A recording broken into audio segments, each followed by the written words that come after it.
Hello दोस्तों, हमने पिछले एपिसोड में देखा था कि अपना मेन कैरेक्टर एजुन उस लड़की को थप्पड़ मारता है। इसके डर से वो लड़की मेन कैरेक्टर की बेटी नुआन से माफ़ी मांगने को तैयार हो जाती है। फिर अपना मेन कैरेक्टर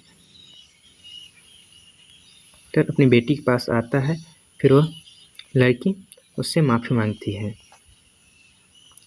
नेक्स्ट सीन में दिखाया जाता है कि वो लड़की अपने भाई के पास जाती है और बोलती, भाई तुम ठीक तो हो? तो वो उसका भाई बोलता है कि मेरा सर दुख रहा है। तभी किसी को दिखाया जाता है, एक बंदा रेड टाई वाला आता है। फिर बोलता है, तुम कचरे हो, तुम्हारी बहन को धमकाया गया लेकिन तुम कुछ नहीं कर सकते। फिर अपने मेन कैरेक्टर की वाइफ के साथ जो बंदी रहती है वो उस लड़के को देख के बोलती है, ये तो एक यंग मास्टर है। फिर नेक्स्ट सीन में रेड टाई वाला बंदा उस लड़की को, रेड ड्रेस वाली लड़की को, उसके गाल को पकड़ते हुए कहता है, तुम्हें किसने परेशान किया और तुम गुस्सा किसके लिए हो? फिर वह अपने मेन कैरेक्टर युवान की तरफ इशारा करती बोलती है।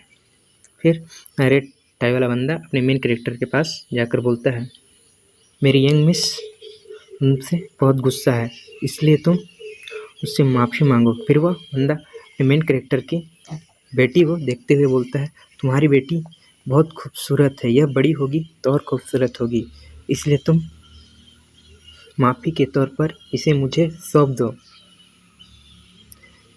इसे मेन कैरेक्टर की वाइफ देखकर परेशान हो जाती है और आगे बढ़ने लगती है।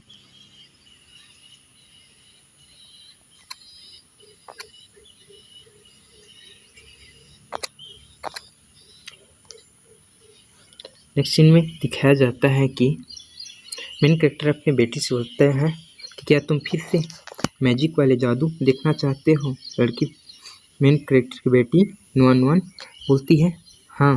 फिर वह मेन कैरेक्टर बोलता है, अपनी आंखें बंद कर लो। रेड टाई वाला बंदा बोलता है, तुम मेरे बात को इग्नोर कर रहे हो। फिर अपने हाथ से बंदूक निकाल देता है। फिर मेन कैरेक्टर अपना तेजी से हाथ चलाता है और उसके बंदूक को दूर कर देता है। फिर उसके अपने हाथ बढ़ाकर उसके सर को पकड़ लेता है और ज़मीन पर पटक देता है। फिर एक बंदा हवा में उड़ते हुए दिखाई देता है। वो बोलता है, तुम मेरे यंग मास्टर को परेशान कर रहे हो। फिर वह अपने हाथों से कुछ फेंकता है।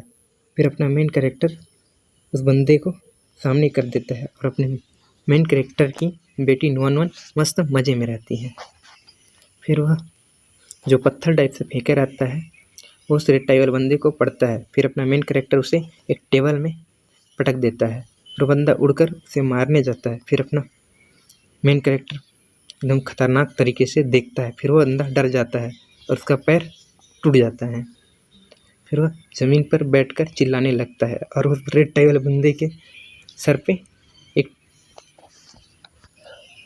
निशान आ जाता है। फिर वो उसे मारने वाला होता है तो एक बंदा उसका हाथ पकड़ देता है। फिर बोलता है, बच्चे तुम इसे जाने दो, अब इसे माफ़ कर दो। फिर अपना मेन कैरेक्टर बोलता है, तुम कौन हो? फिर वो बंदा बोलता है, मैं इस कसिनो का मालिक हूँ और मैं तुम्हारे पिता का दोस्त हूँ। फिर अपना मेन कैरेक्टर उसे फेंक देता है।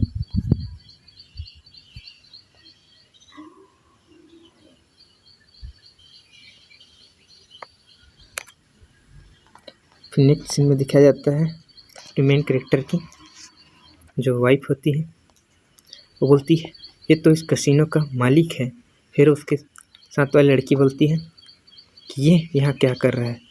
फिर एक रेड वाले दिखाया जाता है, वो दोनों रेड वाला लड़की और वो रेड टाई वाला लड़के को उठाकर दो लोग वहाँ से ले जा रहे हैं। फिर वो बोलता है कसिनो का मालिक कि तुम लोग यहाँ क्या कर रहे हो? तो ये वो वाली लड़की बोलती है कि हम आपके मेहमान हैं, आप इस तरह से अपने मेहमानों के साथ व्यवहार करते हैं। वो बोलता है, मैंने तो यहाँ का आमंत्रण लिस्ट में देखा है, क्या तुम्हारा नाम इसमें है? तो वो रेड टाई वाला बंदा बोलता है, ये मेरे आदमी है। गुस्से में बोलता है, इन्हें मैंने बुलाया है। ओ फिर टाई वाला बोलता है कि तुम ऐसा क्या कर रहे हो। फिर अपना मेन कैरेक्टर बोलता है जो कि ये उनका इलाका है, ये वहाँ है। फिर नेक्स्ट सीन में दिखाया जाता है वहाँ पे लड़ाई ख़त्म हो चुकी होती है और वो लोग वापस जा रहे होते हैं। फिर वहाँ कसिनो का मालिक बोलता है एक अपने कर्मचारी को, एक आदमी को कि जाओ इन्हें बाहर तक छोड़ आओ। फिर नेक्स्ट सीन में दिखाया जाता है तो कसिनो का मालिक एक गिलास उठाता है, गिलास में वाइन भरता है और वहाँ का पार्टी जो रहता है उसको स्टार्ट कर देता है। इसे देख कर उसके और मेन कैरेक्टर अपनी बेटी को उठा लेता है और उसके साथ बातें करने लगता है।